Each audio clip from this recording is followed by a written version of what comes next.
Bueno, yo soy Alan Savignano, soy doctor y profesor en filosofía, estudié en esta casa de estudio, en PUAM, y el año pasado me doctoré con una tesis sobre la intersubjetividad en el pensamiento sartreano.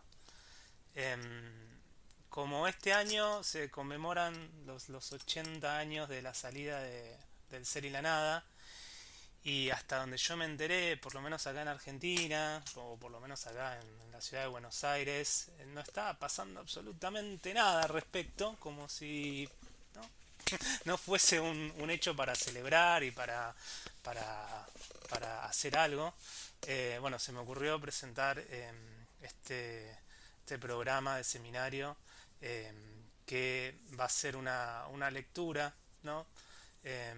Obvio no total, porque el libro tiene 700 páginas y es muy denso, pero sí selectiva y secuencial, del ensayo, ¿no? De Sartre, el gran ensayo de Sartre, del Ser y la Nada, ontología fenomenológica, que sale en 1943, en plena Segunda Guerra Mundial, em, para también, ¿no? Hacer una apreciación desde los lo que desde la actualidad, ¿no? Tanto la actualidad que podemos decir filosófica, en el sentido de, bueno, problemas teóricos que hoy en día tienen relevancia, que pueden venir de disciplina como, no sé, la filosofía de la mente, la ética, la filosofía política. ¿Qué nos puede decir el Ser y la Nada sobre eso, si todavía tienen relevancia, incumbencia? eh, y podemos sacar algunos aportes, sea que estemos de acuerdo, sea que no, pero los retomemos de manera crítica. Em, y bueno, y también, bueno, ¿qué nos dice este libro, eh, desde la coyuntura, ¿no? Sociopolítica de hoy en día? Ese es un poco el objetivo del seminario. Em, yo, bueno, hace mucho que me dedico a Sartre. Cuando estaba estudiando la carrera de filosofía con unos amigos y amigas, em, quizá no conozcan, pero nombro por si alguna vez se cruzaron con alguno, con Daniela Suárez Tomé, con Jorge Lucero, con Gonzalo Santalla, con Federico Milicic, eh, con Octavia Medrano. Bueno, formamos un grupo que le pusimos Círculo Sartre, y empezamos a hacer lecturas e interpretaciones y después congresos y después escribimos artículos, y después algunos de nosotros escribimos libros sobre el pensamiento sartreano, eh, por bueno, el cariño que le tenemos al pensador, y un diagnóstico compartido que siempre tuvimos es que Sartre, en las últimas décadas, fue un poco olvidado, ¿no? Fue un poco relegado, ¿no? O bueno, frente a otros autores que, no sé, por ejemplo, hablábamos del seminario de Heidegger, podemos hablar de otros fenómenos como Merleau-Ponty, Ricoeur, Husserl, etcétera. Sartre en final del siglo XX, comienzo del siglo XXI, fue una imagen que se fue opacando, un cierto olvido, por distintas razones, algunas simplemente teóricas, de nuevas corrientes de pensamiento que en su fundación se opusieron a tesis sartreanas, y ejercieron un estilo de parricidio, ¿no? También necesario, como el estructuralismo, el posmodernismo, etcétera. Pero bueno, también por cuestiones políticas, ¿no? El auge del neoliberalismo y demás, es un pensador que quedó muy, no, olvidado, y ahora está atravesando como un resurgimiento bastante interesante, eh, el cual muchos estamos, ¿no? testimoniando y estamos aportando y colaborando. Actualmente, bueno, soy becario postdoctoral del CONICET y sigo dedicándome a Sartre, ahora en especial la cuestión de su ética, ¿no? Por si alguien no sabe, ¿no? Sartre, a lo largo de su vida tuvo la intención de escribir y publicar un texto que sea puntualmente de ética, y nunca lo hizo. Tuvo varios intentos en en los 40, en los 60, al final de su vida. Em, es muy poco estudiado ese tema, entonces yo me puse a investigar sobre eso y a eso me dedico ahora. Y al mismo tiempo, bueno, soy docente, como muchos becarios complementan su salario con clases. Y estoy en la Universidad de Lanús, la Universidad Nacional de Lanús, dando algunas materias para la carrera de Relaciones Internacionales. Mi idea es que, como es un seminario, que sea participativo, ¿no? Obvio que no, no es el propósito hacer clases magistrales virtuales donde ustedes se escuchen y nos quedemos acá 2, 3 horas y después a lo último preguntas, sino que bueno, sea un estilo de taller de lectura interpretativa, donde cada día, cada fecha, establezcamos una selección, eh, que va a ser tanto temática como, bueno, en el orden que está escrito el libro, eh, y podamos detenernos, ¿no?, a ver, bueno, qué es lo que propone Sartre ahí, qué entendemos cada uno, con quién está discutiendo, qué podemos criticar acerca de su argumentación. Principalmente, bueno, esto lo digo porque el que avisa no es traidor. El trabajo va a ser ese, ¿no? Em, que, que bueno, que creo que en la carrera en algunos espacios se hace, sobre todo los prácticos y los seminarios, en mucha menor escala, ¿no? Siempre es alguna selección, agarramos, no sé, el Parménides, de Platón, y leemos de acá a acá y lo estudiamos a fondo. Después en grupos de estudio por fuera de la facultad, y sí, quizás se trabaja más obras, pero de esta magnitud siempre a nivel práctico es muy difícil. Em, por eso, bueno, mi propuesta es, haciendo un recorte, igual ir de principio a fin, ¿no? Ir de principio a fin, desde la introducción hasta la conclusión del ensayo. Em, y, y bueno, y eso ya lo pueden ver, ¿no?, desde el programa de la materia. Una cosa importante para recuperar hoy es que el programa va a estar dividido en 3 unidades, que en verdad son como 3 focos de interés, que yo propongo para que tengamos a la hora de ir avanzando en la interpretación del ensayo, ¿no? Que por un lado es la cuestión del ser, la conciencia segundo, el otro el tercero y la libertad, ¿no? Son para mí 3 grandes tópicos que aborda Sartre en este ensayo. Por un lado, bueno, qué es el ser, ¿no? Cómo entender el ser. Y obvio que esta pregunta viene de sus incursiones en los trabajos de Heidegger, y sobre todo en Ser y Tiempo, y la importancia de preguntar sobre el ser, ¿no? El ser de los entes o el ser de los fenómenos, cómo vamos a entender eso.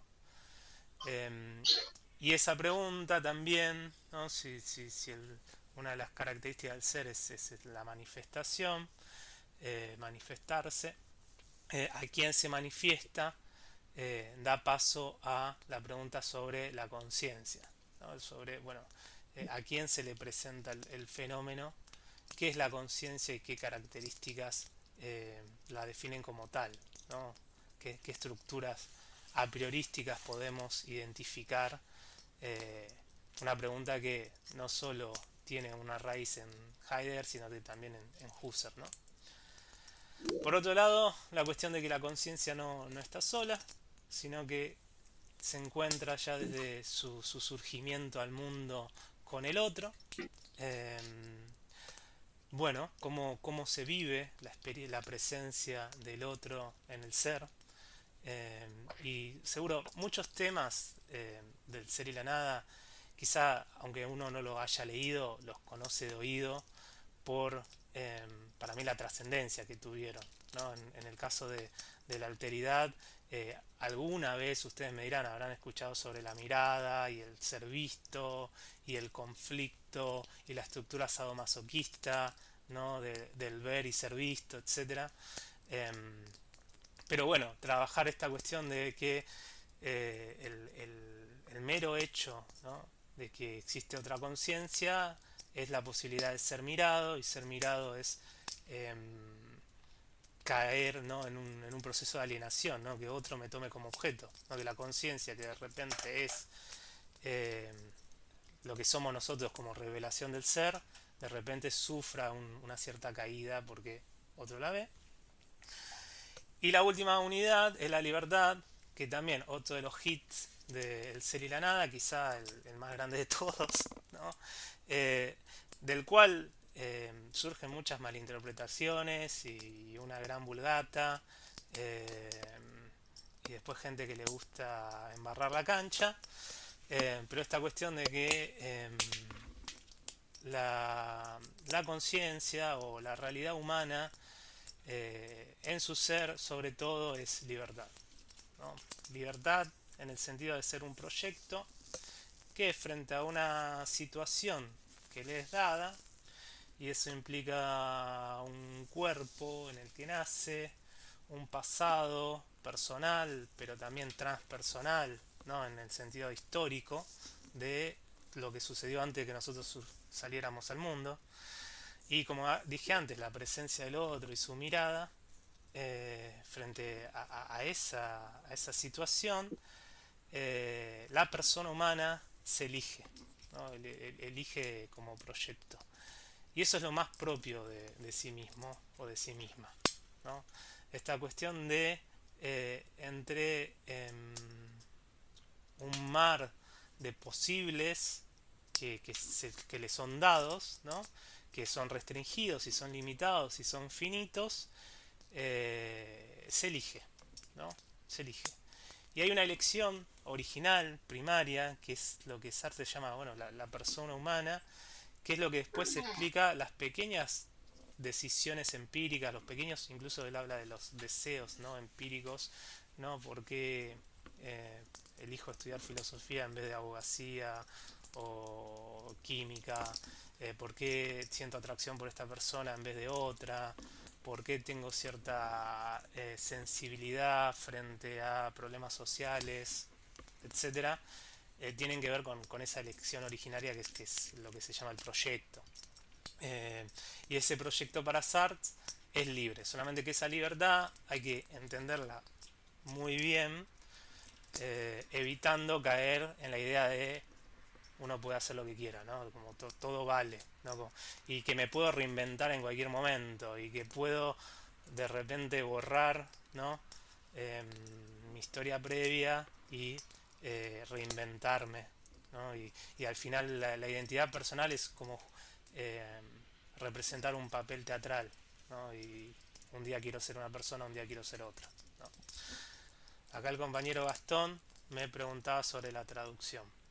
Eh, Existen dos traducciones en español.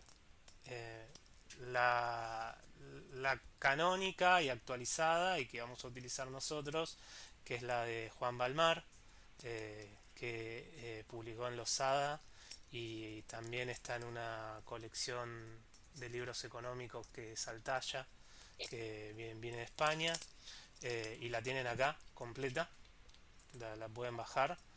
Todavía se consigue, se vende, creo que no se reedita más, eh, pero lo pueden encontrar. Y si no, bueno, los A sí, los A cada tanto saca una buena cantidad de ser y la nada, que no sé cómo y por qué, pero se sigue vendiendo. Más raro que se siga vendiendo el San Gené, pero bueno, se sigue vendiendo.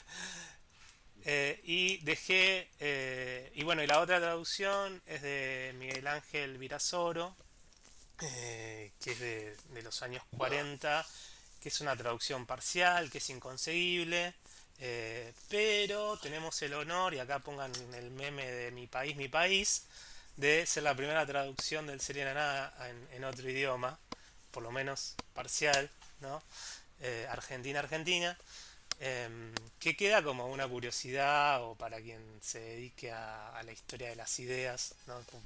Se puede, lo van a buscar en la biblioteca de Puan y ahí está. Pero en español hay una Sí. traducción solamente utilizable, Gastón, que es esa de Balmar. Para que quiera, de manera optativa y por curiosidad, eh, ver otros materiales, lo que complementaria, revistas especializadas y biblioespecializadas. Complementarias son selecciones que yo fui armando, recortes sobre textos que están conectados con nuestra lectura de El ser y la nada, ¿no? Eh, y que esto dependía mucho de cuántos íbamos a hacer y cómo podríamos hacer la dinámica del trabajo.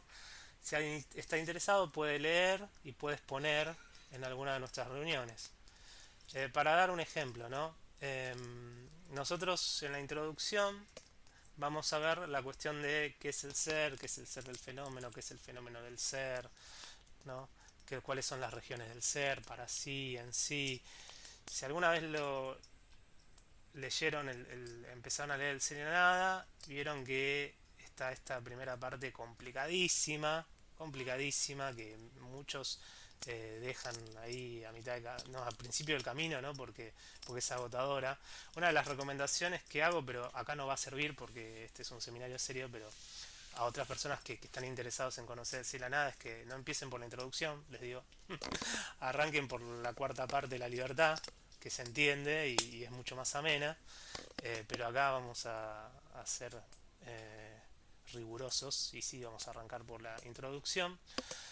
Pero bueno, esta cuestión del ser uno la puede conectar con la novela de la náusea, eh, que es la primera novela que publica Sartre y por la cual se hace famoso. El primero se hace famoso como escritor. Eh, hay una escena muy célebre que es la del Castaño, ¿no? Donde Rocantant está sentado en una plaza pública y de repente le viene esta tipo de emoción, vivencia afectiva, metafísica, que es justamente la náusea, el nombre del libro, eh, mediante la cual tiene la revelación de que el ser es contingente, ¿no? O sea que esto qué significa, esta es una de las ideas, digamos, más tempranas de Sartre y que después se mantiene y vamos a encontrar presente en el ser y la nada, es que el ser no tiene ningún tipo de fundamento, ni metafísico, ni teológico, ni lógico, ¿no? El ser se nos presenta como un puro factum, ¿no? Es lo que es, ¿no? Es lo que es. Em, y, y bueno, eso tiene implicaciones a nivel existencial. En primer lugar, una herida muy fuerte quizá para nosotros, esto de que hay una capa profunda, una capa original de sinsentido de la existencia. Y lo cual implica que tampoco hay un destino de la existencia, ¿no? Como no hay una causa, no hay un destino, no hay un fin. Y que nosotros tenemos que lidiar con eso. De cierta manera, el ser está de más, ¿no? Esa pregunta kantiana de por qué hay ser, ¿no? Que es una pregunta metafísica de toda la historia de la filosofía, eh, no tiene una respuesta. Y lo que es peor es que nosotros también estamos de más, ¿no? Nuestra propia presencia en el ser no tiene ninguna razón, ¿no? Y eso derriba ciertas ilusiones infantiles y no tanto de que uno viene al mundo con algún tipo de propósito, algún tipo de finalidad, objetivo, no sé, etcétera. Bueno, esto se narra de manera maravillosa y hermosa en esta justo, bueno, en estos pasajes de la náusea, que quien lo conoce está escrito como un diario íntimo, y está dividido por fechas o por tiempos del día y demás. Este es el momento donde se habla de justamente esta experiencia que se tiene enfrente de un árbol de castaño, viendo una raíz. eh, Explícame por qué tiene esta revelación con una raíz de castaño y no con otra cosa. Si uno fuera más romántico, hablaría de, no sé, las olas y el mar y una tormenta, pero no, Sartre fue con un árbol de castaño. Está conectado con cuestiones biográficas de él. Eh, pero bueno, esto es un mero ejemplo de un texto que si alguien lo quiere leer o alguien ya lo conoce quizá y quiere aportar algo cuando estemos hablando sobre la introducción, puede ser una gran contribución a la discusión nuestra. Y así con distintos textos, ¿no? Tienen la introducción del bosquejo de una teoría de las emociones, que es un ensayo previo al Ser y la Nada, de 1939. Nosotros vamos a ver, bueno, perdón que soy muy desorganizado en la exposición, pero eh, mientras cuento esto de la carpeta Drive, agrego algunas cositas. Esta primera clase es así, ¿no? Es un poquito improvisada. Em, Nosotros vamos a ver que el CELANA es ¿cómo se dice? La consolidación de todo un proyecto que Sartre elabora años atrás. Que yo y muchos otros, ¿no?, comentadores y comentadoras consideran que empieza en 1933, cuando viaja a Berlín con una beca que gana, que previamente la había ganado su compañero y amigo Raymond Aron. eh, una beca para, según lo que él buscaba, estudiar la fenomenología, ¿no?, que es la corriente eh, de pensamiento alemana que surge particularmente con Edmund Husserl, eh, y poco a poco se está ganando una popularidad mundial. eh, y en ese viaje es cuando Sartre lee un texto fundamental que es Ideas para una fenomenología pura y una filosofía fenomenológica, de Husserl, es publicado en 1913.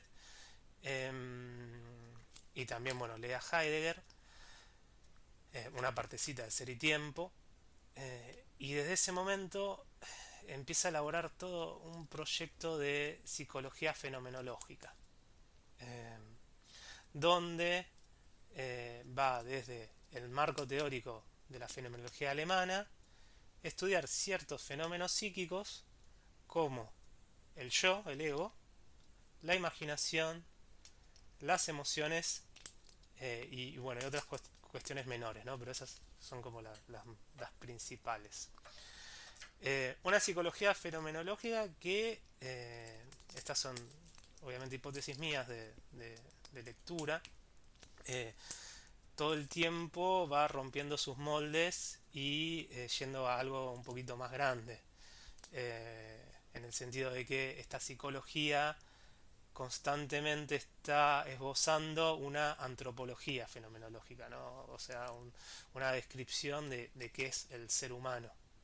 Eh, y esa antropología va a solidificarse con el ser y la nada, ¿no? Esto es como lo entiendo yo y otras personas.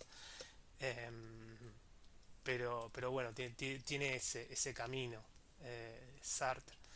Eh, y bueno, y en la introducción del bosquejo de una teoría de las emociones está este proyecto de hacer una antropología filosófica renovadora que se sacuda todo, todo un modelo, todo un paradigma que estaba muy arraigado en Francia, en las universidades francesas y en los institutos de psicología, que uno puede llamar, bueno, naturalismo, creer que el ser humano es un objeto natural, eh, que ese objeto natural está regido por leyes deterministas y esas leyes deterministas son similares a los que podemos encontrar en una máquina, ¿no? Y entonces hay que buscar siempre la, la conexión causa-efecto, ¿no? Causa-efecto. Y todo lo que entendemos como lo psíquico, en verdad es un epifenómeno de causas fisiológicas. Bueno, este tipo de visión sobre el ser humano, que forma como base de estudios psicológicos, de una psicología que están haciendo aparte, ¿no? Final del siglo XIX, comienzo del XX, empieza la psicología científica, la psicología experimental, en Francia, en Alemania, en Inglaterra, en Estados Unidos. Bueno, Sartre ve ciertos peligros en conexión con los fenomenólogos alemanes y con otras corrientes también alemanas, ¿no? Como la hermenéutica, las ciencias del espíritu y demás, de reducción del ser humano. Eh, y bueno, esta introducción es muy buena para entender el ser y la nada, ¿no? A qué apunta el ser y la nada, ¿no? De hecho, dos especialistas de Sartre, Michel Contat y Michel Rivalcá, que escriben un libro sobre todos los escritos de Sartre hasta 1970, dicen que esta es una mucho mejor introducción del ser y la nada que la famosa conferencia del existencialismo es un humanismo que tienen acá arriba, eh, de 1945, si mal no recuerdo, que es el texto más conocido de Sartre, quizá es el bestseller eh, de la filosofía, eh, y que según el propio Sartre, ¿no? En muchas cosas a veces es una simplificación de, de su doctrina, cosa que uno le puede criticar porque, bueno, es una conferencia que diste vos, macho. Como después, él estuvo mega arrepentido de haberla publicado, no haberla dictado, ¿no? Pero es todo un evento esta conferencia, no sé si saben, ¿no? Pero estuvo colmada de gente. eh, el escritor y músico Boris Vian, en su novela La espuma de los días, ironiza un poco sobre esa conferencia donde la gente se desmayaba de la emoción de ver al filósofo ahí hablar. Eh, pero bueno, también son ejemplos otra vez de textitos que yo voy agregando y después les voy a ir comentando, que pueden servir si los conocen o si les interesa ver. eh, lo pueden leer, ¿no? También tienen, no sé, como la introducción de Ser y Tiempo de Heidegger. Es un lindo trabajo hacer un paralelismo entre la introducción del ser y la nada y ser y tiempo, para ver en qué cosas coinciden y en qué cosas se separan. Eh, Ala, te hago una pregunta. sí, sí, párenme porque... Sí, sí, ustedes párenme. El, Dígame. el texto, la trascendencia del ego, ¿en qué momento recomendás que lo leamos? O, digamos, ¿qué indicaciones nos podrías dar? Sí, la trascendencia del ego, a ver, eh, cuando quieran. No es un texto complicado per se, eh, esta apreciación mía, ¿no? Pero si lo tengo que comparar con la introducción del ser y la nada, es mucho más amable la trascendencia del ego.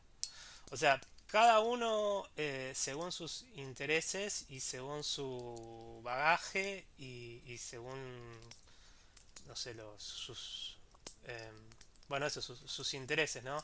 Si le gusta más la cuestión literaria, eh, pueden agarrar un textito literario y empezar por ahí. Si ya hicieron nociología y conocen, no sé, las meditaciones metafísicas de Descartes y conocen Ideas uno y qué es el ego trascendental para Husserl, eh, pueden ir directamente a la trascendencia del ego porque ahí se debate eso, ¿no? La idea de que si al interior de la conciencia habita un ego, y la tesis de Sartre es que no, ¿no? Que la conciencia está vacía. Ahí quizá es de más fácil acceso el texto, pero no quita que uno puede entrarle así sin preparación y de hecho entenderlo, porque es un libro que tiene una prosa mucho más amable que quizá otros de Sartre. Así que la trascendencia del ego, acá nada más puse la primera parte, que es hermosa, aparte, tiene como, quizás ya lo saben y por eso se inscribieron acá, Sartre tiene una pluma divina, ¿no? Tanto cuando escribe eh, novela o cuando escribe ensayo filosófico o artículo de situación, divina y bien filosa, ¿no? Que te corta todo. Si tiene que hablar de vos, prepárate porque no se guarda nada. Em, Así que bueno, yo esto lo voy a ir cargando. Como ven, son todos textos más de fuentes primarias, más o sea, de filósofos, de filósofas, del mismo Sartre. Em, y después sí, acá puse una carpetita de bibliografía especializada, que hay un millón de textos sobre estos, algunos buenos, otros no. Acá lo que hice fue un temario y en lo posible vamos a intentar cumplirlo, donde vamos a ver la introducción, o sea, la ontología, ¿no? Las bases ontológicas que propone Sartre. La cuestión de la anilización, el problema de la nada, de la negación, ¿no? Las estructuras inmediatas del para sí, la mala fe, el 7 de septiembre. La cuestión de la temporalidad, hay un día que vamos a tener clase porque está el congreso de AFRA que es en Tucumán y yo voy a asistir y no voy a estar disponible.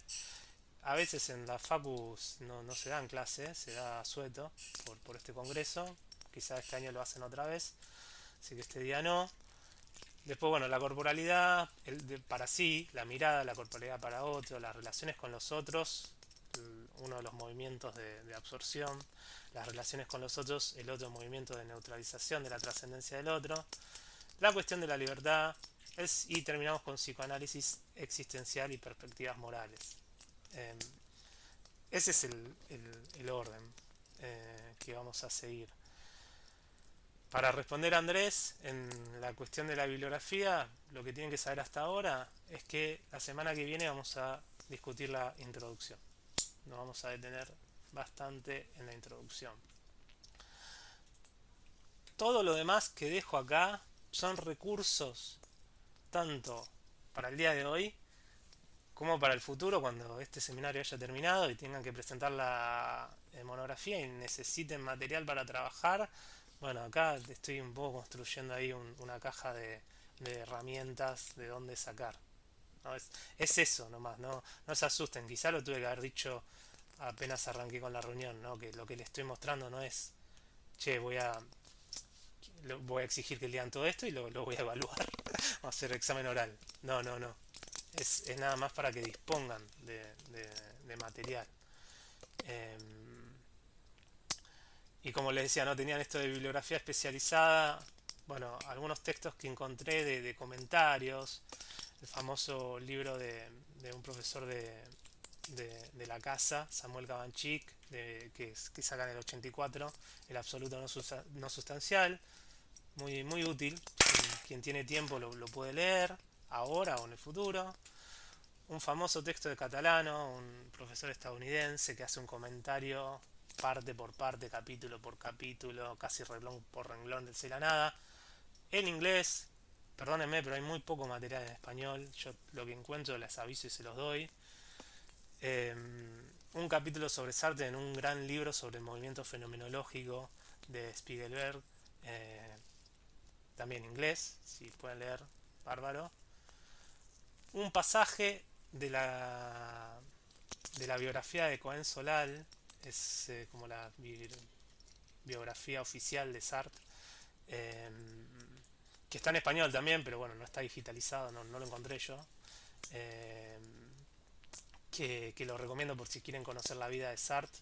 Es un excelente libro y acá estos pasajes hablan sobre el ser y la nada. Y estos esenciales, son también como bibliografía, les dejo acá que para mí son fundamentales. La biografía completa en inglés, que les mencioné, un libro de Contat y de Rivalcá, esto ya es francés, yo lo dejo, que le sirva, eh, que es toda una cronología y bibliografía comentada de todo lo que escribió Sartre hasta 1970. Es un texto impresionante, un laburazo, 800 páginas, fíjense, pero si ustedes bajan, perdón, voy a ir a una página X, ustedes van a ver que esto en verdad es en 1923. Sartre escribió un texto que se llama Jesús la Jouet, y es uno de los textos de tempranos, inéditos, y te cuentan si salió en una revista y te cuentan un poquito sobre de qué se trata, etcétera. Pero así como está este texto, si se van un poquito más adelante en su vida, eh, 1940, artículos de crítica literaria que escribió, dónde salió, es una cosa hermosa. Y un diccionario Sartre, que está en francés también lamentablemente, que acá en lugar de seguir toda su obra, es es conceptual, ¿no? O sea, tienen una entrada que es sobre el absurdo y el tema del absurdo en Sartre. Es una obra colectiva con aportes de grandes especialistas en Sartre, ¿no? Eh, lo muestro, bueno, la edad de la razón África, lo muestro porque quizá no lo conocen y quizá, bueno, les interesa más adelante explorar un poco más, y acá lo tienen, como dije, elige tu propia aventura. Eh, y último de cosas que fui agregando, eh, para quien ya va más por el lado de la investigación en filosofía, les cuento que hay dos revistas, una, eh, una que me parece que se publica en Bélgica, pero bueno, es franco-belga, que se llama Tout Rien, eh, donde,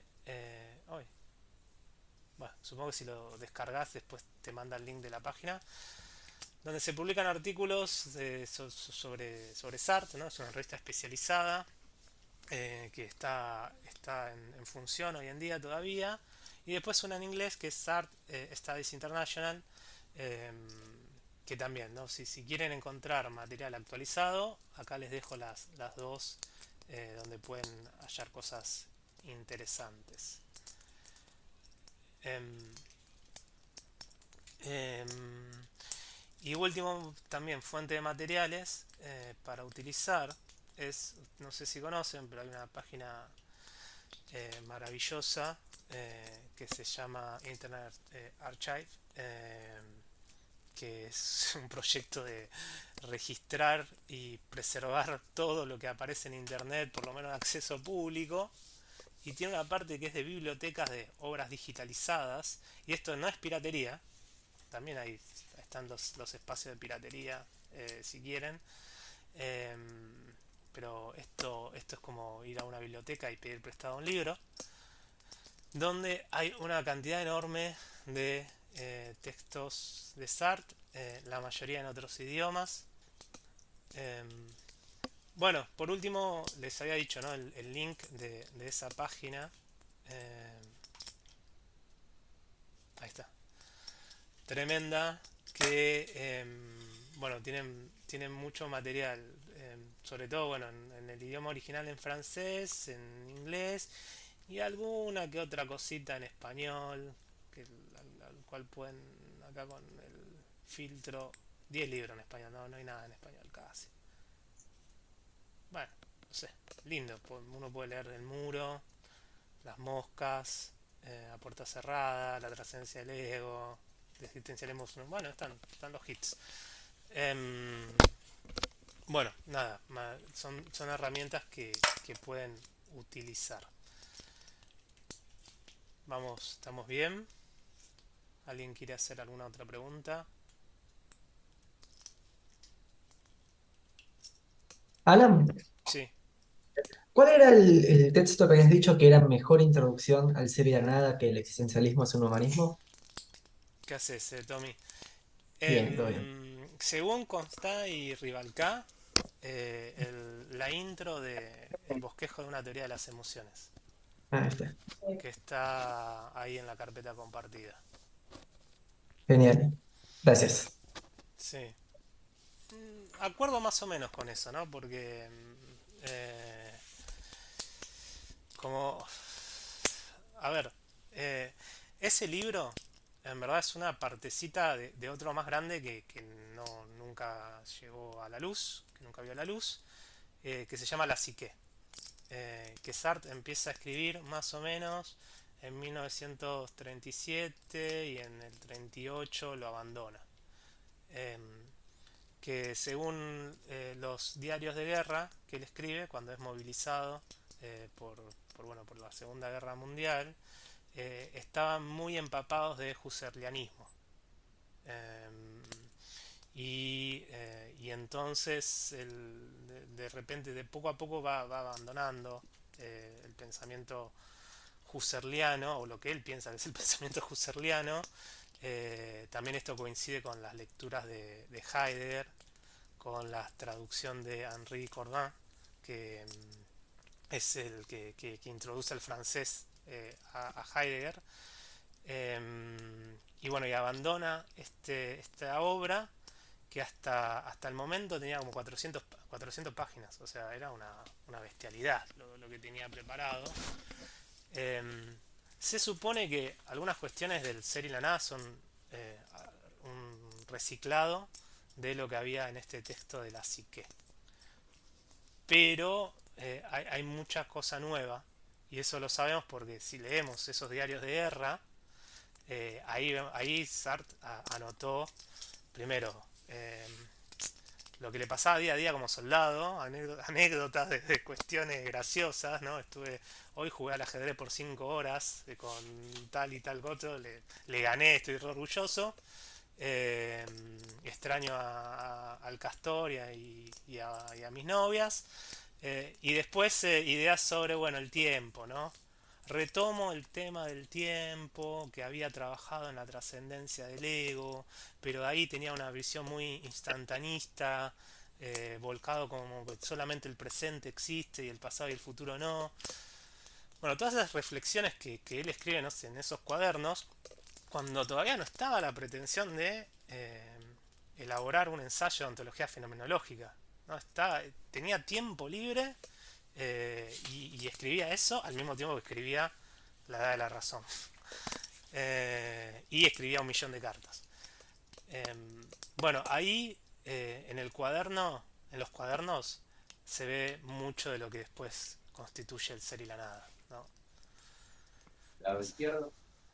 El ser y la nada, si pensamos cuándo fue redactado, eh, podemos pensar que sobre todo, bueno, cuando vuelve Sartre de, de la movilización, que le llamado a la zona de Alsacia para ser de soldado meteorológico. Nunca estuvo en el frente, no, nunca corrió peligro, sí cayó prisionero con la avanzada nazi alemana, pero nunca estuvo con peligro de muerte, a diferencia de Paul Nissan, que muere en la guerra, que es su gran amigo. Eh, y cuando vuelve es cuando empieza a redactar, basándose en las notas que había hecho en esos cuadernos. De los cuales nos quedan unos, creo que son 3 o 4, y eran como 12. Eh, bueno, ahora el número no estoy seguro, si quieren después se los busco bien, pero se perdieron. Eh, Esos cuadernos se los había dado a Beauvoir eh, en una de las visitas, y cuando está la avanzada alemana hay una gran evacuación de París, donde Simón de Beauvoir, bueno, se suma a eso, y en el trayecto y en el quilombo y en el bardo y en el miedo pierde gran parte de esos cuadernos, ¿no? Pero bueno, ahí quien quiera también puede en algún momento leerlos, porque son textos también hermosos, que mezclan todas estas cuestiones que les decían, tanto personales como filosóficas, y son exploratorios, ¿no? Porque en el ser y la nada ya es una argumentación de presentar tesis y defenderlas, ya, o sea, hay una postura tomada, ¿no? En todo lo que aborda. Y en cambio, en los cuadernos está la incertidumbre, está la pregunta, está como, bueno, ¿qué es el tiempo? ¿No? ¿Cómo lo podemos entender? Eh, ¿Qué diferencia hay entre el tiempo de reloj, el tiempo objetivo, con el tiempo vivencial, ¿no? El tiempo del sujeto? Eh, y bueno, Bersón dice esto, pero yo no estoy completamente de acuerdo, tendremos que encontrar otro camino. Hermoso, digamos, hermosos los cuadernos. Em, y todo venía a cuento por tu pregunta de... Ah, que si es una buena introducción, bosquejo de una teoría de las emociones. Sí, bueno, les comentaba, ¿no? Eso es un fragmento de esta obra más grande, que sería como un feto abortado de lo que iba a ser el ser y la nada, y que iba a llevar por nombre la psique. Fíjense la importancia que tenía la psicología, ¿no? Para Sartre en ese momento. O sea, eh, los trabajos son sobre lo imaginario, sobre las emociones, sobre el ego, eh, y después todo eso iba a encontrar una síntesis en una gran obra que iba a ser la psique. Eh, por eso hablo de que antes de Sería Nada tenemos este proyecto de psicología fenomenológica, ¿no? Que yo resumiría con la intención de, a través del método fenomenológico, proponer una alternativa a la psicología naturalista que había en Francia. Eh, ¿No? Sobre todo la psicología naturalista que inaugura Ribot, Henri Ribot. Eh, y también paralelamente una alternativa al idealismo filosófico que también predomina en Francia en ese momento, sobre todo en la Sorbona, en la Escuela Normal Superior. Quizá el principal representante es León Brunswick, eh, que a través de un neocantismo eh, entiende a la conciencia sobre todo eh, como una facultad de conocimiento, ¿no? La facultad del juicio, eh, y un progreso, ¿no? De un saber más básico, rudimentario, a un saber científico, eh, y la reducción del mundo a la representación, ¿no? Que la conciencia se hace sobre él, ¿no? Lo que Sartre después en el Serie Nada va a decir, bueno, la primacía del conocimiento. Entender la conciencia como un aparato que conoce. Eh, y en ese sentido, relegar o desvalorizar eh, otras cuestiones eh, existenciales como los afectos, como la acción, eh, y otros temas, ¿no? Eh, pero bueno, la gran discusión de Sartre es justamente contra los filósofos que están tomando como un vuelco idealista y con los psicólogos que están tomando un vuelco naturalista y se pelean entre ellos, no entendiendo que los dos grupos están equivocados. Si les parece, hoy podríamos hacer una lectura acá grupal de uno de los textos que yo puse en complementaria, que es el artículo de la trascendencia. El nombre completo de ese texto es una idea fundamental de Husserl, la intencionalidad.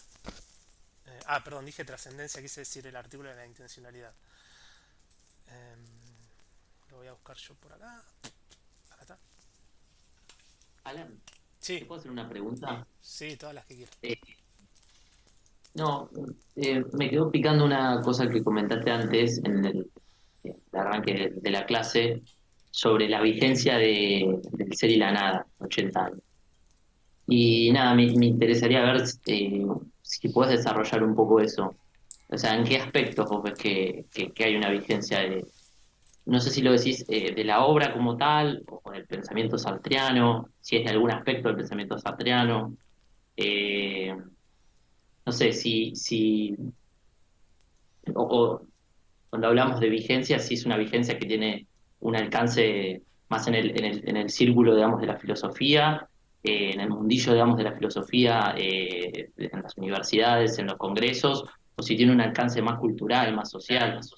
Eh, Así que si me podrías comentar un poco, entiendo es una pregunta bastante amplia, que lógicamente vamos a estar abordando, pero si puedes comentar alguna punta de eso que me quedó ahí picando, eh, estaría bueno.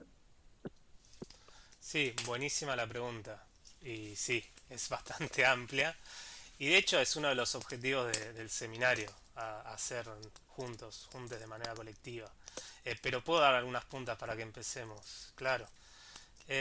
Por un lado tiene que ver con, según lo que pretendía yo, cómo ciertas ideas del ser y la nada aún tienen valor y aún se discuten en ciertos ámbitos, ¿no? Obviamente está más reducido a la cuestión académica, empezando por la filosofía, pero también en ámbitos como psicología, sociología, antropología, o sea, las ciencias sociales, hay todavía una presencia de Sartre. A veces hablar solo del ser y la nada, no, a veces se agarra el conjunto de su obra, u otras, ¿no? Como la crítica de la razón dialéctica. Pero en el caso del ser y la nada, eh, a mí me parece que hay ciertas ideas que aún son discutidas y tienen relevancia. Como para dar un ejemplo, la cuestión de la conciencia de sí, el cogito prereflexivo en la fenomenología contemporánea.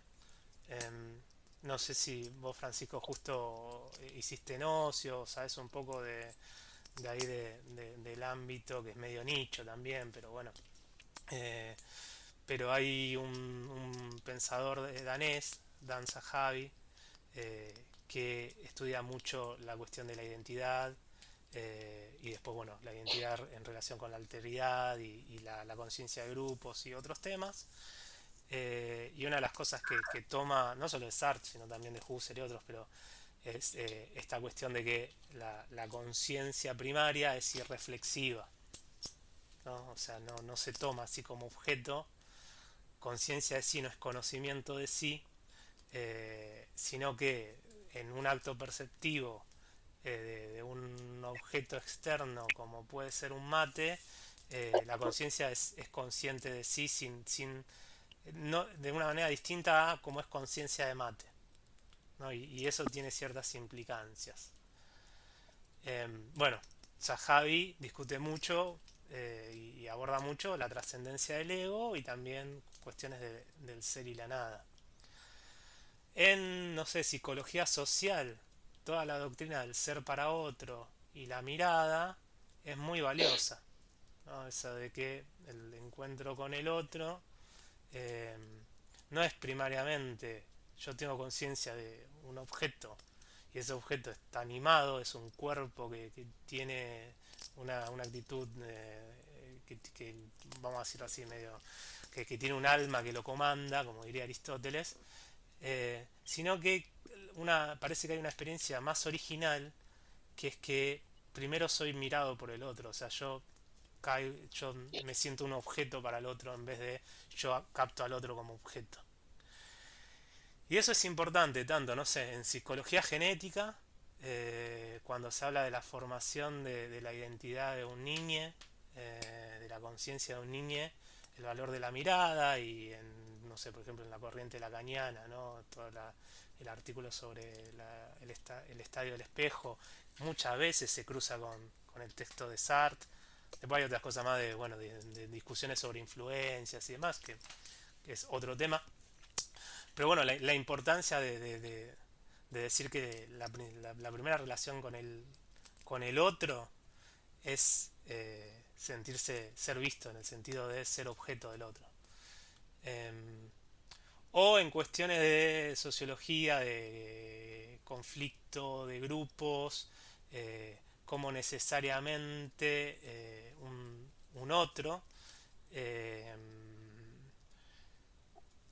se, eh, se puede presentar en un campo de competencia. A ver, ¿cómo decirlo, no? Eh, sí, como un campo de competencia donde quizá la presencia de un tercero que sería un enemigo común, hace que el otro deje ser visto como otro y se arme una identidad colectiva de grupo y se constituya un nosotros. Estas cosas, por ejemplo, están abordadas en la tercera parte del ser y la nada, en el nosotros, el tercero, eh, y son interesantísimas y se pueden utilizar para investigaciones en psicología, en sociología, no sé, en otros lados, ¿no? O sea, por así decirlo, el texto no está obsoleto. El ensayo es muy poco leído porque tiene sus complicaciones intrínsecas y, si me permiten, ¿no? Esto es medio burdo, pero Sartre pasó de moda.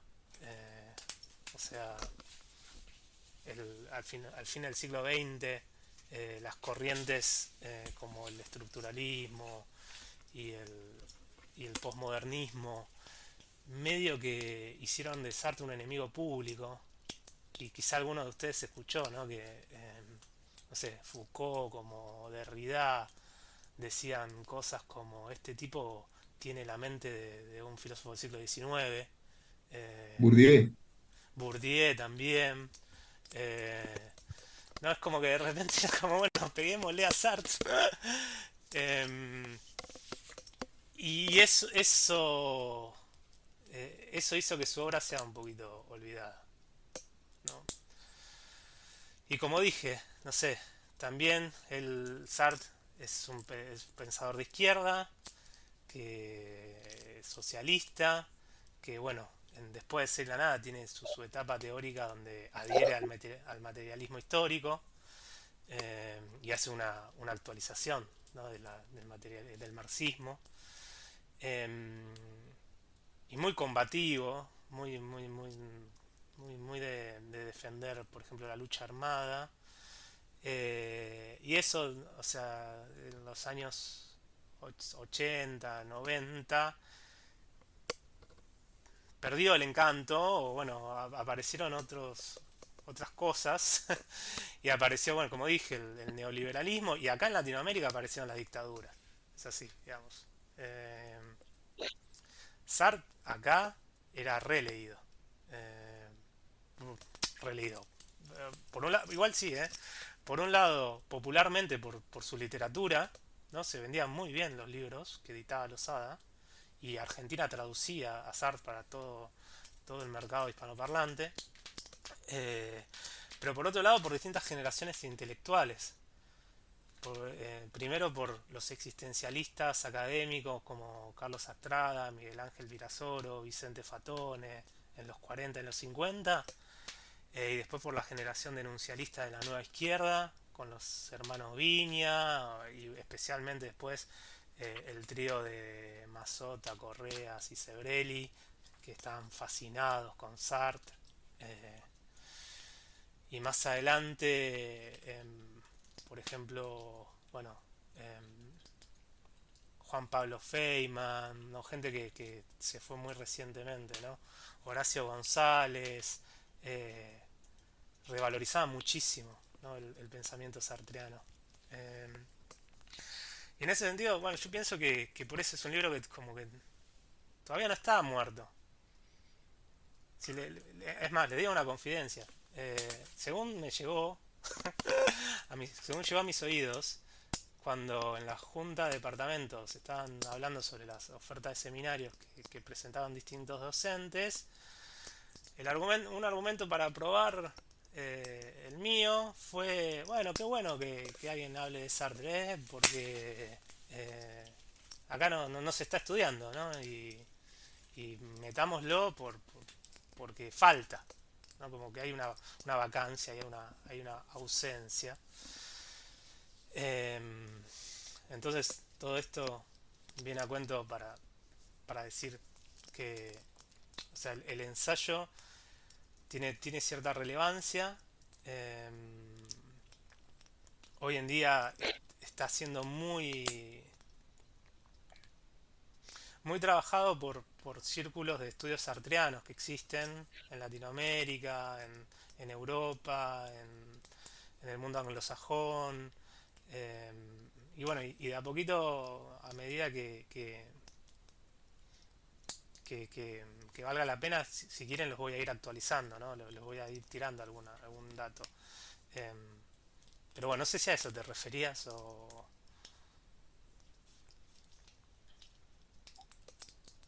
Sí, sí, eh, sí, sí. Un poco mi pregunta también, bueno, era sobre si esta idea de vigencia se refería más en general al pensamiento sartreano o a la obra, el ser y la nada. Me respondiste un poco eh, eh, sobre el tema, así que... eh, y después, bueno, también en qué aspecto estaba presente, y sí, sí, perfecto.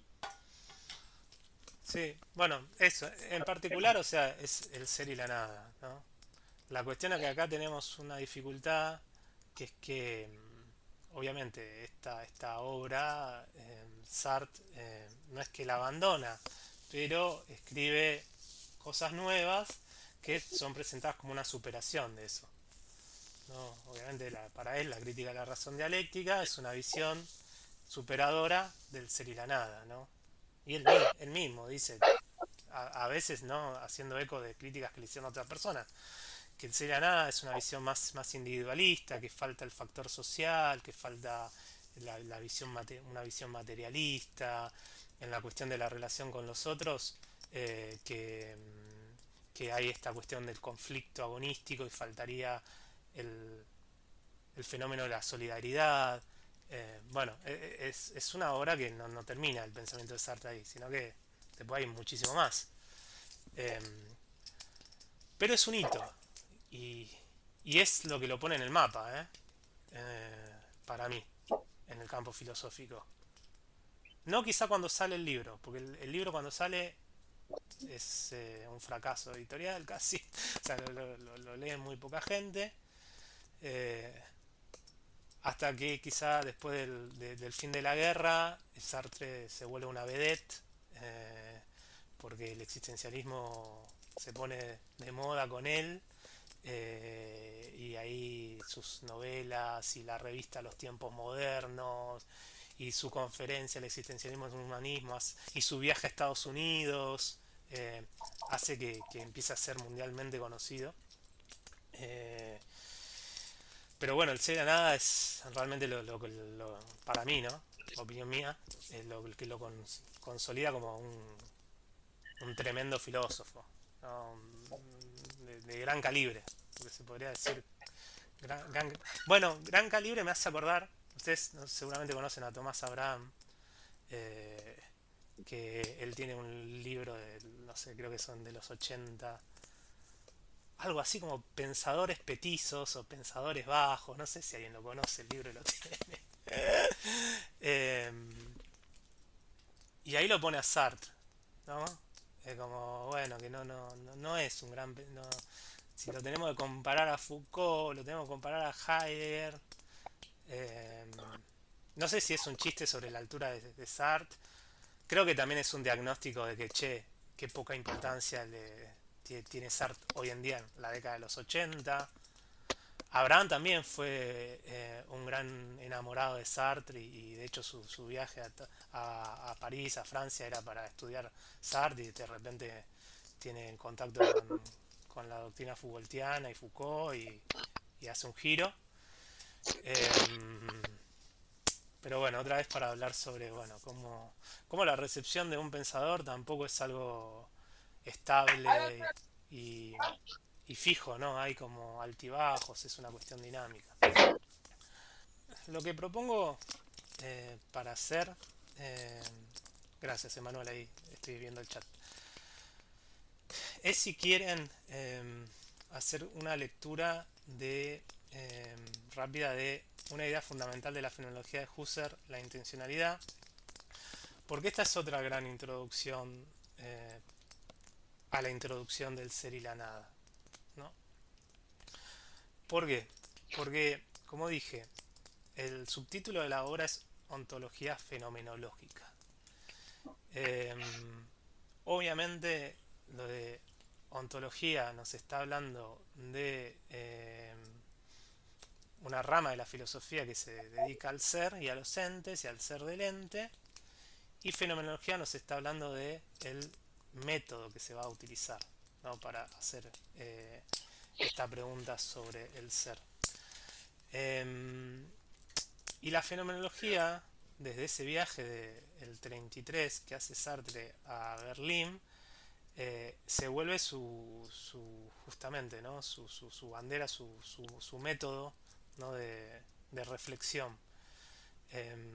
Que después, bueno, pasa a un segundo plano con el materialismo histórico, pero acá es el punto de partida, ¿no? Y este texto, muchos consideran, y yo estoy de acuerdo, que es escrito en esa estadía en Berlín, y nos habla, no, es un buen testimonio de el efecto que tuvo el contacto de Sartre con las obras de Husserl, de Heidegger y de Scheler, eh, los tres grandes fenomenólogos que a él más le interesan, en especial, bueno, la lectura de Ideas 1. Voy a compartir pantalla por si alguien no tiene el texto. Este texto se publica en la Nouvelle Revue Française, la NRF, que es una revista más literaria que filosófica, y en cierto sentido es como un estilo de divulgación de qué es la fenomenología, y es una oda, es como todo un texto apologético de el valor del concepto de intencionalidad de Husserl para la filosofía, ¿no? En el libro La imaginación, Sartre, por ejemplo, dice que la aparición de la fenomenología de Husserl es el gran evento del pensamiento antes de la guerra. Entonces, imagínense el valor que le daba. Este textito tiene 3 páginas nomás, es muy corto. Van a ver que tiene una prosa muy metafórica, pero nos va a hacer como un boceto, un retrato de, bueno, qué es la intencionalidad, que es el concepto central para entender la conciencia y la relación de la conciencia con el mundo. ¿Está bien? Yo voy leyendo y ustedes, si quieren, me paran. Yo voy a ir párrafo por párrafo. Bueno, una idea fundamental de la fenomenología de Husserl, la intencionalidad. Él la comía con los ojos. Esta frase y otros muchos signos indican bastantemente la ilusión común al realismo y al idealismo, según la cual conocer es comer. La filosofía francesa, tras 100 años de academismo, está todavía en eso.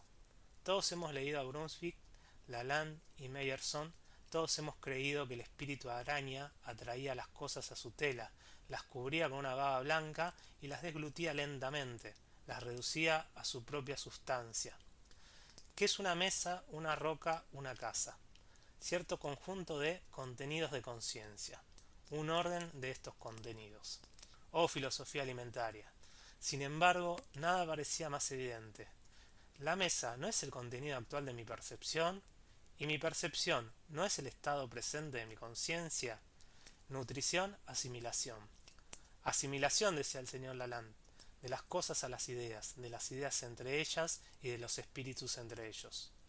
Las potentes aristas del mundo eran roídas por esas diastasas diligentes: asimilación, unificación, identificación.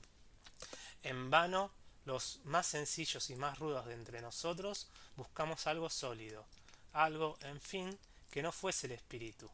No encontraban en todas partes sino una niebla blanda e igualmente distinguida, ellos mismos, ¿no? Propongo un momento de digestión, un párrafo que habla mucho de la digestión, y a ver qué entienden ustedes, ¿no? por la intención de Sartre en esta presentación de la Academia Francesa y su ideología, ¿no? Dominante, ¿no?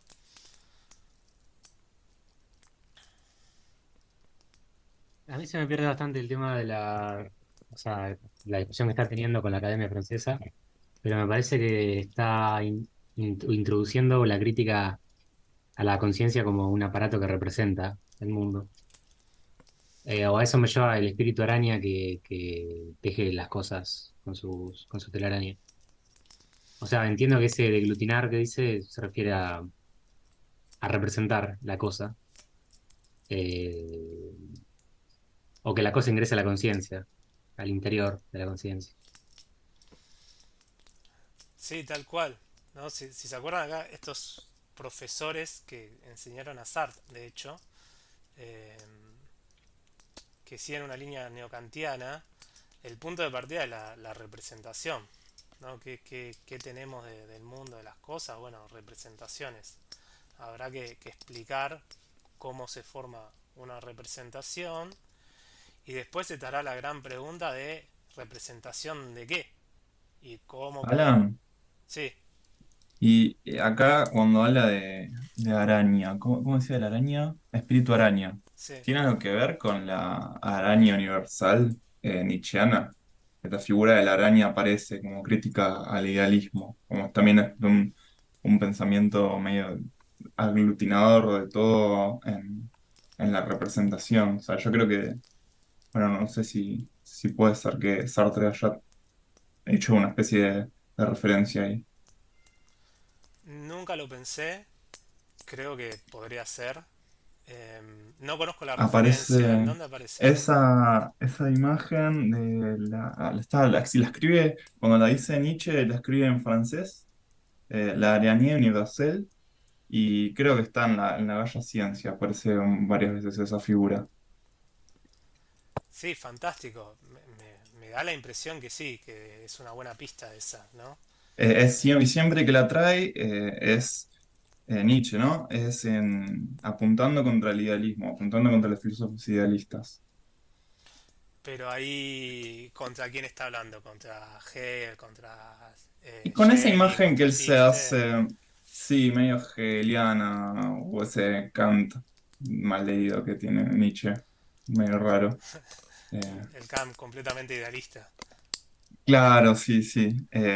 Sí, es como una figura que teje ideas y se sorprende de su propio aparato conceptual, como una tejedora de Puede ser, conceptos. digamos, algo que apoye ahí esa hipótesis es que Sartre en su juventud fue un gran admirador de Nietzsche. Em, de hecho, bueno, creo que, o sea, em, Paul Nissan, que ya se los había mencionado, eh, se lo presenta, o sea, le cuenta sobre Nietzsche y ellos empiezan a leer eh, y según la entrevista de Sartre, cuando eran jóvenes ellos jugaban más, decían que eran superhombres, ¿no?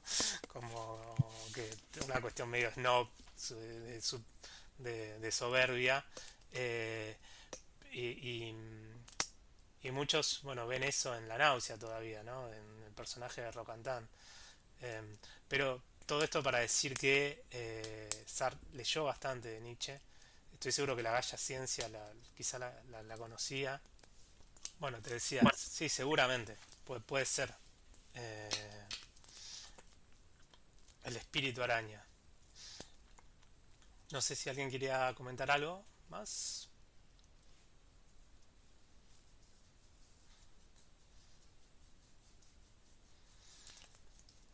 Vieron el estilo del texto, ¿no? Que es bastante así como poético. Eh, Muy nichiano también, ¿no? Ahora que lo pienso, Luca, ahí hay un tono bastante nichiano acá, aparte incisivo, ¿no? De crítica Yo de... la- sí, yo la primera vez que leí este texto, así inocentemente, se me había hecho ese vínculo, pero nunca lo chequeé, ni le pregunté a nadie. Sí, sí, sí, sí. Em, pero bueno, esta es quizá la crítica que uno ya empieza a ver y ahora lo profundizamos con el segundo párrafo, es esto de reducir el mundo a la representación y representación entendido como contenido de conciencia, ¿no? Como, bueno, y de repente estamos como encapsulados en la conciencia y lo que decía antes era, bueno, el problema kantiano después cómo salir de eso, ¿no? La famosa prueba ontológica, cómo probamos, ¿no? Que si nada más accedemos a los fenómenos, si tenemos representaciones, que el esquema de los conceptos y la forma pura de la intuición corresponden a, ¿no? Objetos, ¿no? Son objetivos. Eh, bueno, lo que sería las bases de un idealismo. Si están de acuerdo, seguimos un poco más. Él dice: contra la filosofía digestiva del empirismo criticismo, del neocantismo, contra todo psicologismo, Husserl no se cansa de afirmar que no se puede disolver las cosas en la conciencia. ¿Veis este árbol? Sea. Pero lo veis en el lugar mismo en que está, al borde del camino, entre el polvo, solo y retorcido por el calor, a 20 leguas de la costa mediterránea. No podría entrar en nuestra conciencia, pues no tiene la misma naturaleza que ella. ¿Creéis? Perdón, vamos a bajar. Reconocer aquí a Bergson y el primer capítulo de Materia y Memoria. Pero Husserl no es realista. Este árbol sobre su trozo de tierra agrietada no constituye un absoluto que entraría más tarde en comunicación con nosotros. La conciencia y el mundo se dan al mismo tiempo. Exterior por esencia a la conciencia, el mundo es por esencia relativo a ella. Es que Husserl ve en la conciencia un hecho irreductible, que ninguna imagen física puede representar, salvo quizá la imagen rápida y oscura del estallido. Conocer es estallar hacia, arrancarse de la húmeda intimidad gástrica para alargarse allá abajo, más allá de uno mismo, hacia lo que no es uno mismo, allá abajo, cerca del árbol, y no obstante fuera de él. Perdón, los micrófonos les pido. Pues se me escapa y me rechaza y no puedo perderme en él más que lo que él puede diluirse en mí. Fuera de él, fuera de mí. ¿Acaso no reconocéis en esta descripción vuestras exigencias y vuestros presentimientos? Sabíais muy bien que el árbol no era vosotros, que vosotros no podíais hacerlo entrar en nuestros estómagos oscuros. Estómagos oscuros. Y que el conocimiento no podía, sin improbidad, compararse con la posesión. Al mismo tiempo la conciencia se ha purificado, es clara como un gran viento, nada hay ya en ella, salvo un movimiento para huir, un deslizamiento fuera de sí. Si por un imposible entraseis en una conciencia, sería expresa un torbellino que os arrojaría fuera, junto al árbol, en pleno polvo, pues la conciencia carece de interior. No es más que el exterior de ella misma y son esa fuga absoluta y esa negativa a ser sustancia las que la constituyen como conciencia. Si quieren podemos hacer una pausa acá porque es extenso justo este párrafo, ¿no? Eh, bueno, acá es una parte más constructiva que destructiva. No sé si alguien quiere comentar alguna impresión. Hola, Alan. Mi impresión es que lo que está diciendo es que justamente la conciencia no es todo lo que nombra. Por ejemplo, el árbol, que es otra sustancia, y además que no es nada justamente la conciencia, y, y que además la conciencia cuando es siendo justamente. Eso es lo que más o menos pude entender. Sí, está buenísimo. Sí, sí, sí. Está esta advertencia sobre no cosificar la conciencia, ¿no? Eso, bueno, la conciencia no es sustancia, ¿no? No nos equivoquemos, no es lo mismo que el árbol que vemos, que percibimos, es otra cosa, ¿no? Y como decís vos, Ceci, ¿no? Em, la conciencia más que sustancia es una actividad, es un dinamismo, es una potencia. Acá aparecen algunos términos metafóricos que, que sirven para ilustrar qué entiende Sartre por conciencia, que aunque está hablando de Husserl, no son propios de Husserl, sépanlo, pero esto de estallar hacia, ¿no? O un viento fuerte, ¿no? Esa cuestión de si entramos a la conciencia como si entrásemos a un molino, me hace recordar a Leibniz, eh, no veríamos nada, ¿no? Tendríamos un movimiento de huida. Y ese movimiento de huida tiene una dirección que sería las cosas, ¿no? Externas, ¿no? Entonces, en contra de el psicologismo, o como él decía, ¿no? Un poquito más arriba, ¿no? El idealismo, el neocantismo, el empiriocriticismo, que dicen, bueno, la cosa primero es una representación, eh, uno puede decir, bueno, una representación psíquica. eh, en verdad la cosa, para Husserl, se presenta como algo que trasciende la conciencia, ¿no? Que está más allá de la, no adentro, sino afuera de la conciencia, ¿no? ¿Se entiende? Una pregunta, Alan. Ahí. Sí, O sea, entiendo que por el corto, por el breve pasaje que leímos, no hay inmanencia, sino que hay una pura trascendencia, un estallido, ¿no? Hacia afuera. Eh, pero, por ejemplo, con los datos de sensación, que parece que Husserl se compromete con esa inmanencia. Digamos, ¿Sartre simplemente los niega? ¿O qué lugar le daría a la inmanencia? Digamos, más allá de estar volcado hacia afuera, o es completamente estar hacia la trascendencia. sí. Bueno, acá justo Lisandro retoma un concepto husserliano, ¿no? Porque la intencionalidad, que justo es el tema que está recuperando acá Sartre, en Husserl tiene un sentido muy particular. Ya desde investigaciones lógicas, la quinta meditación, o bueno, en Ideas uno, que toda vivencia intencional, que con intencional se refiere a que tiene un objeto, ¿no? Como la percepción percibe algo, la imaginación imagina algo, el juicio es un juicio categórico sobre algo, ¿no? Toda esa vivencia tiene dos componentes, ¿no? Lo que es la aprehensión, ¿no? El acto de aprehensión y el contenido de aprehensión, ¿no? Que Husserl llama los datos sensibles, ¿no? Como la percepción, la pura afección de rojo, después la conciencia en un acto le da un sentido que hace que sea el rojo de un libro, de la tapa de un libro, eh, y bueno, y ese libro y ese rojo está por fuera de la conciencia, ¿no? Y es trascendente e incluso es, trasciende esos datos afectivos. Acá nos estamos volviendo súper técnicos, prometo que más adelante podemos retomar esto, pero para contestarle a Lisandro, ¿no? Lo que pasa para Husserl es que esos datos son inmanentes, ¿no? Son reales en el sentido de real con doble E, eh, y están en el flujo de la conciencia, ¿no? Están en el flujo de la conciencia. Y la pregunta, bueno, ¿qué pasa con Sartre acá?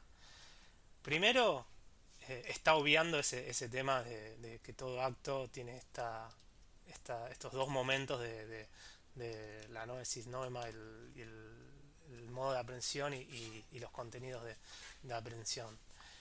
Segundo, está diciendo, bueno, todo objeto está por fuera, ¿no? Y la conciencia está vacía. Eh, Así que ese contenido, ese contenido, esas cualidades, esos datos sensibles, para Sartre no formarían parte de interna, ¿no? Inherente o inmanente de la conciencia, ¿no? Sería una afección que se toma por supuesto que viene del mundo, ¿no? Porque lo que va a pasar es que la intencionalidad es esta salida de la conciencia hacia el mundo. Y desde un punto de vista husserliano, para los que conocen Husserl y estudiaron nociología, uno dice, bueno, y la epogé, te la guardaste en un cajón y te olvidaste del primer punto de la reducción fenomenológica, que es poner en suspenso, ¿no? La tesis de realidad del mundo. Eh, y acá dice, bueno, ahí está la conciencia, que es un escape hacia el mundo, y el mundo tiene una presencia, vamos a decir, real. No es una mera representación. No hay algo con lo que se topa la conciencia. O sea, hay una tesis realista acá, muy importante, que sostiene Sartre, ¿no?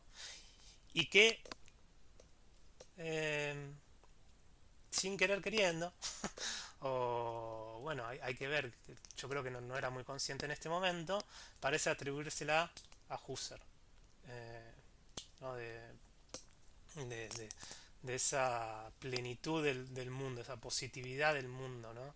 Que después en el ser y la nada lo vamos a contar, bueno, está el ser en sí, ¿no? Está el ser que se revela a la conciencia, y el conciencia como para sí va a ser la posibilidad de manifestación de ese ser y la negación de la identidad de ese ser. Cosas que, bueno, son adelantos de temas futuros, pero no sé, Lisandro, si un poquito... Es un problema muy importante el que estás resaltando vos, y de difícil de resolución, ¿no? Bueno, ¿qué pasa acá? ¿Qué estaba pensando Sartre acá sobre los contenidos de conciencia? Te recuerdo que... Perdón, yo, Sí, sí, sí, sí, sí. no, nada, que yo creería que este es un texto más bien de difusión y de invitación a los lectores franceses de empezar a leer Husserl y no una explicación de la propuesta husserliana necesariamente, porque el tono parece justamente más hasta panfletario, ¿no? Es decir, bueno, lean Husserl, es una cosa buena, y allí entenderán, bueno, y investiguen. No va a reponer la teoría de la intencionalidad de Husserl, que es infinita, pues nadie la puede terminar de aprender completa.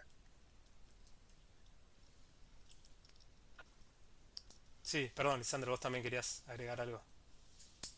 No, no, o sea, me hace mucho sentido lo que dice Carlos. Iba a decir también que recordaba que Merleau-Ponty, creo, esto es como algo que recuerdo, le critica los datos de sensación a Husserl y los trata como una invención de la descripción. Pero bueno, más allá de eso, respecto a tu respuesta, me quedaba la duda de cuál es el lugar de la inmanencia, de todas formas. Porque la vivencia psíquica, ¿no? Es, bueno, no sé en realidad. Eh, Eso es lo que me surge ahora, igual es una pregunta, porque no conozco de Sartre además, eh, no lo sé, simplemente desconfiaba de la trascendencia tan pura, pero bueno, igual me contestaste, o sea, me respondiste. Sí, y Este, vamos a ir viendo también, ¿no? Y es un problema que yo todavía incluso no tengo completamente resuelto.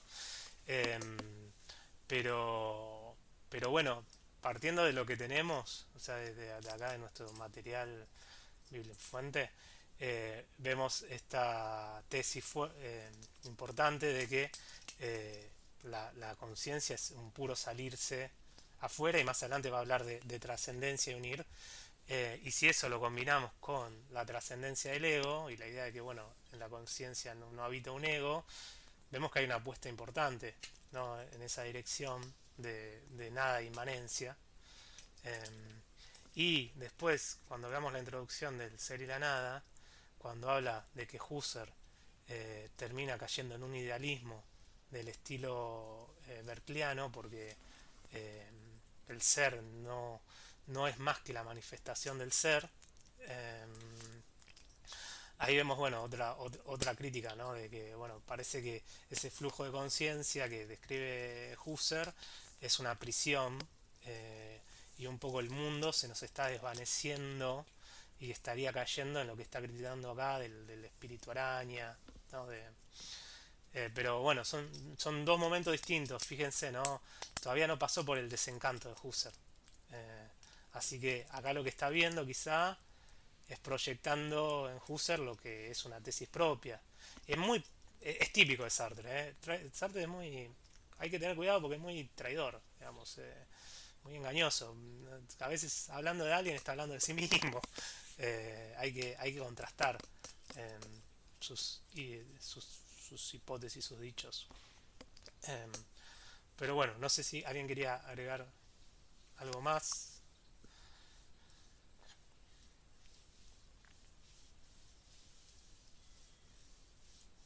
Vuelvo a resaltar, ¿no? Esto ahora, la importancia de conocer es un salir, ¿no? La conciencia forma un binomio con el mundo. Por eso quizá esto más arriba decía algo que, bueno, nos suena a Bersón, pero Bersón no, Husserl no es Bersón, ¿no? Eh, ¿Por qué? Porque el punto de partida es el binomio conciencia y mundo, y el lazo entre ambos es la intencionalidad. O sea, no hay mundo sin conciencia, no hay conciencia sin mundo. Y la conciencia, bueno, sería como el principio activo también, porque es la que va a buscar, ¿no? Eh, en la percepción, pero también en la imaginación, en las emociones, ¿no? Esto, algo que no es de su propia, no es de la misma naturaleza, no es del mismo modo de ser. Una idea que está en germen acá, pero después se va a desarrollar como la distinción entre ser para sí, ser en sí, ¿no? Y es el árbol que se nos presenta en toda su plenitud y nunca puede ser reducido al conocimiento del árbol, ¿no? Esa es una tesis muy, muy fuerte, ¿no? El mundo nos sobrepasa, tiene una diversidad que también encontramos en Merleau-Ponty justo, ¿no?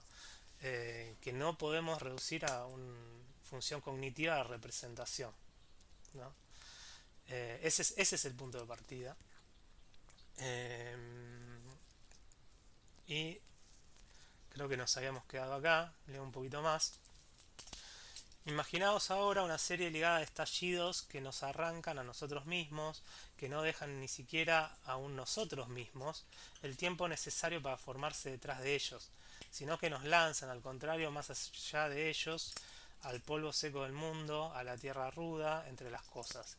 Imaginaos que somos rechazados y abandonados, así por nuestra naturaleza misma, en un medio indiferente, hostil y reacio. Habréis comprendido el sentido profundo del descubrimiento que Husserl expresa en esta frase famosa: toda conciencia es conciencia de algo. Tremendo todo lo que saca de toda conciencia es conciencia de algo, ¿no? Sería como una definición simple de qué significa intencionalidad, que para quien no sabe es un concepto que es un término que es escolástico, pero que retoma Brentano en psicología en sentido empírico, y Husserl forma casi toda su fenomenología a partir de esa idea, ¿no? De que, ¿no? que justo Brentano habla de hecho actos psíquicos, pero esta idea de que, bueno, la conciencia principalmente siempre es conciencia de algo, ¿no? Tiene una intención, tiene un objeto, como dije. Eh, y acá Sartre dice, bueno, de esto, ¿no? Se infiere esto de encontrarnos en un mundo hostil, reacio, indiferente. Quizá acá vemos esta idea de la náusea, de que el ser es algo que genera arqueadas, ¿no? Porque no es propio de nuestra naturaleza, y quizá eso es lo que hace que no lo podamos absorber. Eh, en otro texto que se llama Verdad y Existencia de Sartre, al fin de los años 40, dice: el ser es indigesto. Y con eso quiere decir que la conciencia es una perspectiva del ser, ¿no? Pero nunca lo puede absorber de manera completa, ¿no? Algo que es no sé, para el idealismo hegeliano, con el concepto de espíritu absoluto, el punto de llegada de la experiencia de la conciencia, ¿no? Esa cuestión de que con el conocimiento abarcar el mundo entero. Bueno, acá hay una premisa muy fuerte, que es que el ser es indigesto y es algo que nos es ajeno. No, no. Tenemos este contacto violento con el ser, el primer contacto que tenemos. Y si nadie quiere agregar algo, sigo. No hace falta más para terminar con la filosofía alfeñicada de la inmanencia, para Lisandro, ¿no? Acá, inmanencia, en la que todo se hace mediante acuerdos y permutas protoplasmáticas, mediante una tibia química celular. La filosofía de la trascendencia nos arroja el camino real entre las amenazas bajo una luz enceguecedora. Ser, dice Heidegger, es ser en el mundo. Comprende este ser en él en el sentido de movimiento, como decía Ceci, ¿no? Ser es estallar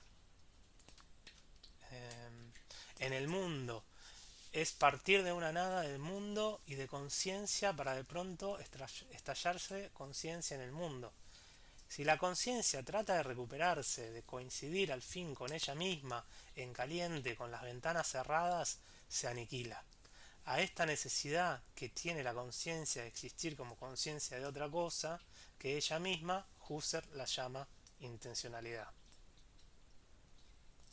Pobre la gente de los lectores franceses que leyeron esto y dijeron, ah, mirá lo que propone Husserl. Perdón, ¿me iban a decir algo? Yo tengo una pregunta, porque no Sí. entendí la primera frase que leíamos. O sea, lo de la filosofía alfenigada. No entendí, tipo, qué quería decir con eso. O sea, si algún compañero, bueno, o vos mismo tiene una lectura, porque entre eso, esa imagen y la de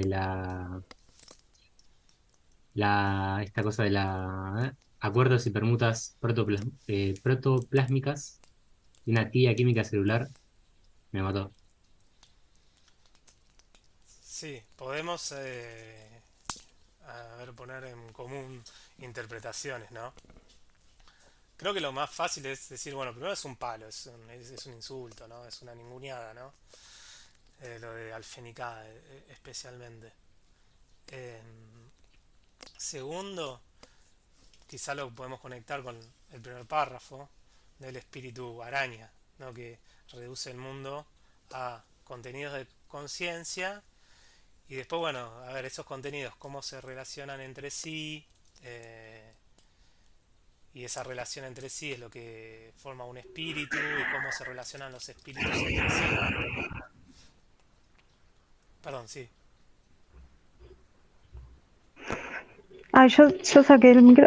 Sí, yo quería decir que por ahí, o sea, de acuerdo a lo que por ahí estoy entendiendo, te quería preguntar si esto de alfeñicada no tiene que ver con que justamente eso que conocemos es eso y nada más. No, o sea, no hay un fenómeno incognoscible como para Kant. O sea, si lo que está tratando de dejar claro es eso, que no es ninguna cosa que se le parezca a otra, ni, o sea, es lo que es, ese es el fenómeno. No sé si. Sí, sí, creo que sí, es una oración que tira piñas como para varios lados, ¿no? Porque también uno podría pensar, habla de filosofía, pero por la terminología que está utilizando parece hablar más de la psicología fisiologicista, ¿no? De primero, eh, nada, pensar, bueno, la conciencia, la mente humana eh, está encerrada en sí misma, ¿no? Y nada más puede acceder a estas representaciones que tiene, simples, complejas, ¿no? Idea que también podemos encontrar en el empirismo moderno. eh, bueno, las síntesis que se realizan entre ellas. Pero también hay un vocabulario muy biologicista por lo de protoplásmicas y por lo de química celular, ¿no? Que no es de la filosofía, es más de la psicología naturalista. entiendo yo. Claro, pero como dice la filosofía de la trascendencia nos arroja el camino real entre amenazas bajo la luz enceguecedora. Yo entiendo eso, como que no, o sea, como que no le busquemos nada. El fenómeno es eso que nos aparece y solamente si fuera si fuera, o sea, solamente si estuviéramos hablando de una inmanencia podríamos imaginar alguna otra cosa, pero como no tiene que ver justamente con una inmanencia, es una trascendencia, es otra cosa y es eso, es lo que nos aparece, así como brutalmente. Sí, yo también veo lo mismo acá. Em, y justo mientras hablabas también me hizo pensar mucho, que lo mencioné recién, ¿no? El empirismo. Que el empirismo es una de las grandes bases de las primeras escuelas de la psicología. Y si piensan en Locke o Hume, uno tiene las ideas y tiene las impresiones, pero son todos elementos de la mens, ¿no? Humana, eh, que bueno, lo que uno puede analizar son, bueno, entre cuáles son simples y cuáles son complejas y cómo se forman las asociaciones de las simples para formar las complejas. Pero después, todo eso es en la inmanencia de la mente, como decía Hume, ¿no? El teatro de la mente, ¿no? Si mal no recuerdo. Eh, y ahí nos quedamos. O sea, no habría ninguna trascendencia. Acá trascendencia, que puede significar un montón de cosas en filosofía, es esto de algo más allá de la conciencia. Eh, yo lo entiendo así. Puede ser que haya otras maneras de interpretarlo. Es muy rebuscada la oración esta. Sí.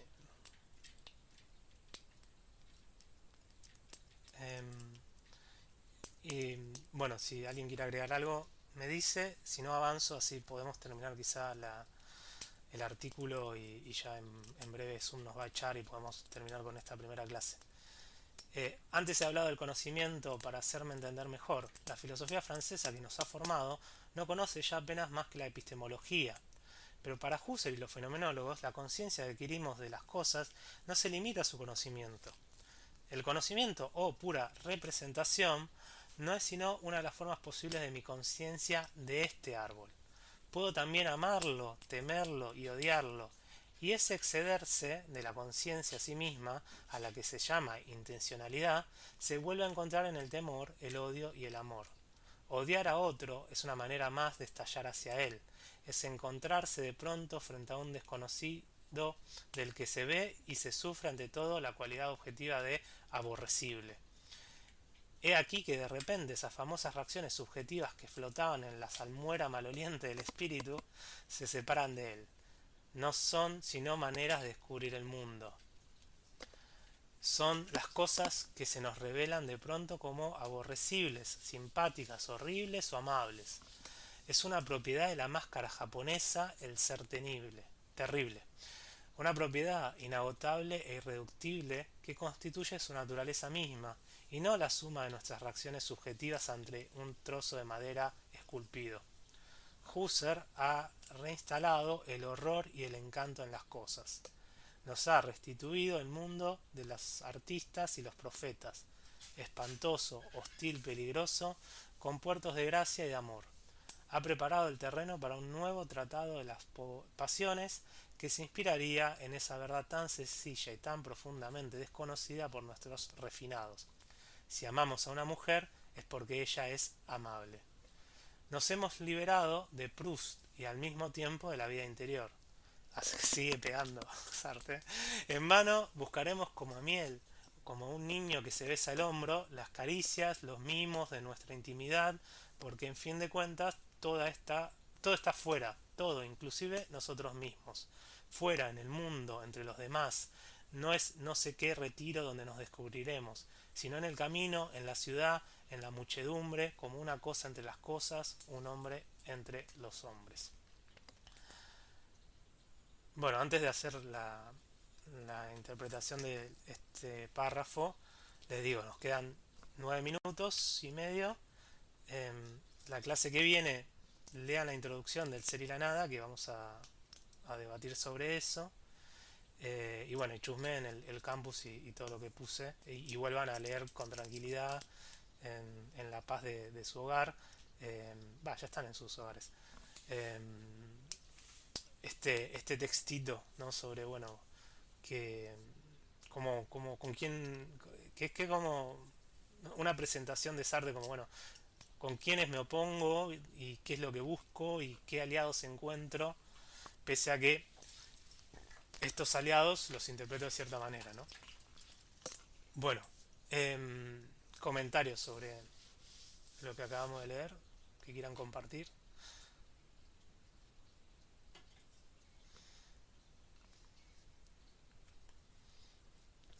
Yo no conocía este texto, a mí me gusta mucho Sartre y Husserl, no conocía este texto en particular, y me sorprende, entre otras cosas, que lo que rescate o lo que releve de Husserl como prioritario es el tema afectivo, ¿no? Como que Husserl ha restituido el tema del amor, el odio, el- que lo que se estudia por lo general, lo que se venía estudiando clásicamente en Husserl, es justamente la teoría de la Constitución, o sí, ¿no? La Constitución, en un sentido de filosofía trascendental, y Sartre lo que parece que lo que detecta primero y lo que le llama la atención es el tema afectivo y esta posible de un nuevo tratado de las pasiones, que me hace total sentido con, con los cuadernos para una moral y con todo ese vuelco este, que no es nociológico, o que en todo caso es una nociología enriquecida. Y en ese sentido, como la que se está haciendo ahora, es decir, no es sentir los afectos, no es sentir la valoración, y ese sentido me parece otro de aquellos que hacen vigente todavía a Sartre, aunque sea poco nombrado, ¿no? Sí, tal cual. Es bastante interesante, ¿no? Por muchos motivos. Esta cuestión de, a ver, em, dejemos de estudiar la conciencia simplemente desde el punto de vista epistemológico, como dice él. Si no, veamos, por ejemplo, la parte afectiva, la parte emocional, la parte pasional. Y que las cosas también no sean como objeto a contemplar y a conocer, sino que sean objeto a temer, objeto a amar, objeto a desear. No oigo. Sí, perdón. Lucía, puede ser, ¿no? Ah, creo que se le quedó el micrófono prendido. Hola, sí, yo Ah, noto que sí, Lucía, no. Eh, no,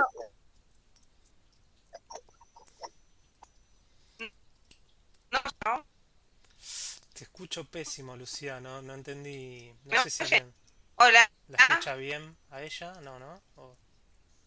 No, se escucha hola, entrecortada. Se Se corta, se escucha corta muy un mal. poco. Sí, no se escucha. Si no Si no querés, escribís en el chat, Lucía. eso, Lucía, por favor, si querés, porque el audio tuyo nos llega muy entrecortado. No llego a entender. No, mientras decía, ¿no? Eso por un lado. eh, que Husserl está.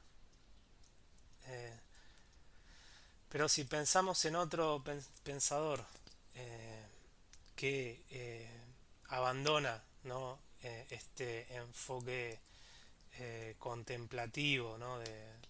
No de la conciencia, sino de la vida, y habla de que el mundo no es una mera representación, sino que se muestra de otras maneras, por ejemplo en el aspecto pragmático de poder hacer. Ah, que Husserl no se nos ocurre otra persona. hola, a Ujú. ver, ¿ahora se me escucha? ¿Ahora sí se me escucha mejor? Sí, ahora mejor. Sí. Ah, bueno, yo estaba pensando, ¿no? Cuando él dice, en este tema de la conciencia desde un sentido afectivo, ¿no? Cuando habla, son las cosas que se nos revelan de pronto como aborrecibles, simpáticas, horribles o amables. Es una propiedad por ejemplo, la máscara japonesa, el ser terrible.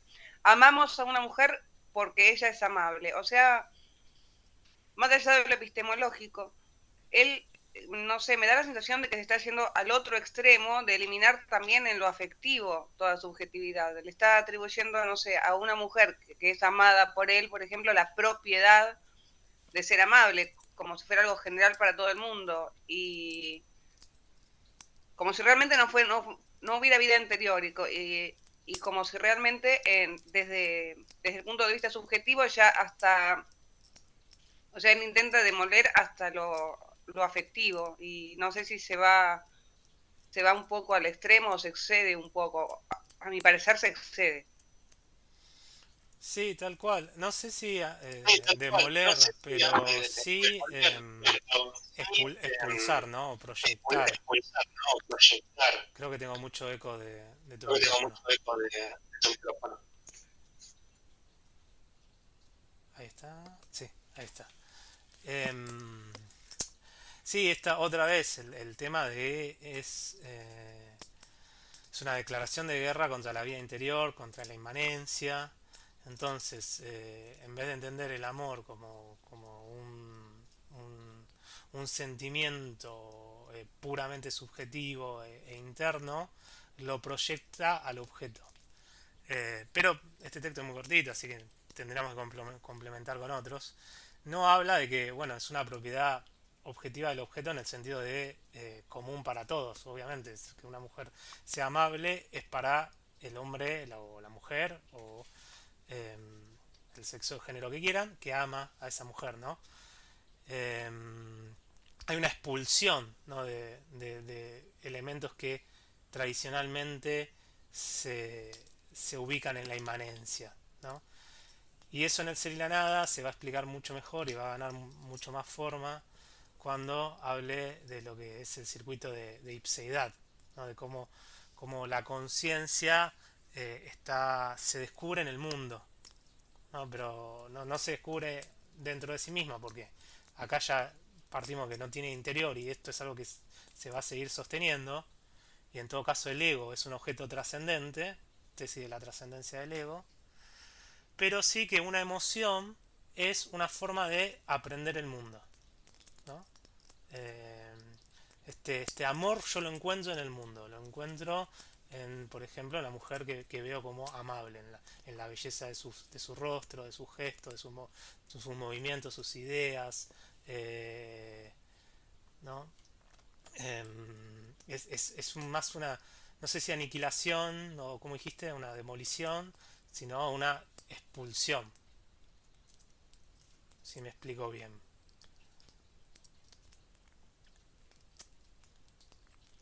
Tenemos 1 minuto y medio. Un minuto Sí, ahí entendí, o sea, con tu matización lo entiendo un poco mejor. Me pareció como que era muy extremo lo que decía.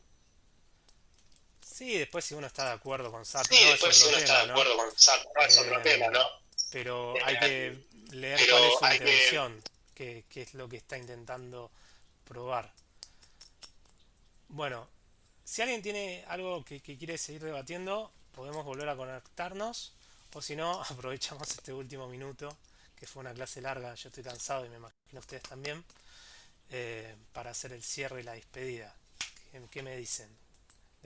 Por hoy dejamos acá y ya la clase que viene, ya leídes, podemos Sí, mejor.